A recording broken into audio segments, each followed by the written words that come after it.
పోలవరం బనకచెర్ల ప్రాజెక్టుపై ఏపీ ప్రభుత్వం పంపిన ప్రతిపాదనను కేంద్ర పర్యావరణ నిపుణుల కమిటీ తిరస్కరించింది. సిడబ్ల్యూసీ అనుమతి తీసుకోకపోవడంతో ప్రతిపాదనను వెనక్కి పంపింది. అంతర్రాష్ట్ర వివాదాలు, గోదావరి వరద జలాల పంపకంపై ప్రతిపాదనలో తెలపలేదని తిరస్కరించింది. బనకచెర్లకు ఆమోదం సాధించడంలో చంద్రబాబు ప్రభుత్వం ఫెయిల్ అయింది. కేంద్రంలో కీలక భాగస్వామిగా ఉన్న కూటమి సర్కార్ అనుమతి సాధించలేకపోయింది. సిడబ్ల్యూసీ అనుమతి లేకుండానే ప్రతిపాదన పంపి విఫలమయ్యారు. కేంద్రంలో కీలక భాగస్వామిగా ఉన్న అనుమతి పొందలేకపోయింది చంద్రబాబు ప్రభుత్వం. మా కరెస్పాండెంట్ సతీష్ జాయిన్ అవుతున్నారు. పోలవరం బనకచెర్ల ప్రాజెక్టుపై ఏపీ ప్రభుత్వం పంపిన ప్రతిపాదన ఎందుకు తిరస్కరణకు గురైంది తెలుసుకుందాం. సతీష్ చెప్పండి, కీలకమైన భాగస్వామి అటు కేంద్ర ప్రభుత్వంలో, అట్ ది సేమ్ టైం రాష్ట్ర ప్రభుత్వంలో బీజేపీ భాగస్వామిగా ఉంది. అయినప్పటికీ కూడా ఎందుకు సాధించలేకపోయింది బనకచెర్ల అంటే ఏం చెప్తారు? ముందు చాలా స్పష్టంగా ఆంధ్రప్రదేశ్ రాష్ట్ర ప్రభుత్వం ముఖ్యంగా అత్యంత ప్రతిష్టాత్మకంగా దీన్ని ప్రచారం చేసుకులో ఉన్నటువంటి చిత్తశుద్ధి దీని ప్రాజెక్టుకి సంబంధించి అనుమతులు సాధించడంలో ప్రదర్శించలేకపోయిన విషయం స్పష్టమవుతుంది.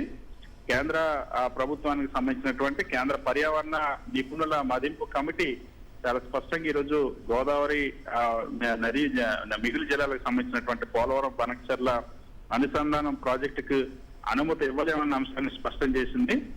దీనికి సంబంధించి వాస్తవానికి పర్యావరణ అనుమతులకు సంబంధించి ఆ పర్యావరణ అంచనా వేయడం ఒకవైపు అయితే, దీనికి సంబంధించి మొదటగా అసలు సిడబ్ల్యూసీ నుండి రాష్ట్ర ప్రభుత్వం అనుమతులు తీసుకోవాల్సిన అవసరం ఉంది దీనికి సంబంధించి. ఎందుకంటే ఇప్పటికే గతంలో ఇచ్చినటువంటి గోదావరి ట్రిబ్యునల్ ఇచ్చినటువంటి తీర్పుకు సంబంధించి కూడా ఇంకా న్యాయ వివాదాలు ఒకవైపు పెండింగ్ లో ఉన్నాయి. దాంతో పాటుగా వరద జలాల వినియోగానికి సంబంధించి ఇంకా స్పష్టత రావాల్సిన అవసరం ఉంది. దానిపైన దీంతో పాటు అంతర్రాష్ట్ర వివాదాలకు సంబంధించి ఇప్పటికే తెలంగాణ రాష్ట్ర ప్రభుత్వం ఇప్పటికే గతంలో ఫిర్యాదులు చేసింది. సో తమకు కూడా చేరాయన్న అంశాన్ని వివిధ రూపాల్లో తమకు అభ్యంతరాలు కూడా వచ్చాయి. సో ఈ అంతర్రాష్ట్ర వివాదం ఒకవైపు సిడబ్ల్యూసీ అనుమతి తీసుకున్న తర్వాత మాత్రమే దీన్ని మేము కన్సిడర్ చేయగలన్న అంశాన్ని చాలా స్పష్టంగా అందులో పేర్కొంది. సో పోలవరం బనకచెర్ల ప్రాజెక్టుకి గోదావరి నదీ జలాల అవార్డుకి సంబంధించి ఉన్నటువంటి ఫిర్యాదులు వచ్చాయి. వీటికి ఇవన్నీ తేలకున్నా మేము అనుమతి ఇవ్వలేమన్న అంశాన్ని చాలా స్పష్టంగా పేర్కొంది. ఈ నేపథ్యంలో ఇది విఫలమైంది. వాస్తవానికి అయితే రాష్ట్ర ప్రభుత్వం ఇప్పటికీ ఈ ప్రాజెక్టుకి సంబంధించి కొన్ని జీవోలు విడుదల చేసింది. అదేవిధంగా ఒక స్పెషల్ పర్పస్ వెహికల్ కార్పొరేషన్ కూడా ఏర్పాటు చేసింది. అయితే ఈ దశలో రాష్ట్ర ప్రభుత్వం పూర్తిగా విఫలమైందన్న అంశం అయితే చాలా స్పష్టంగా అర్థమవుతుంది ఆంధ్రప్రదేశ్ రాష్ట్ర హక్కుల సాధనకి సంబంధించి. ఎందుకంటే కేంద్రంలో కీలకమైనటువంటి భాగస్వామిగా ఉంది ఆంధ్రప్రదేశ్ రాష్ట్ర ప్రభుత్వం. ఆంధ్రప్రదేశ్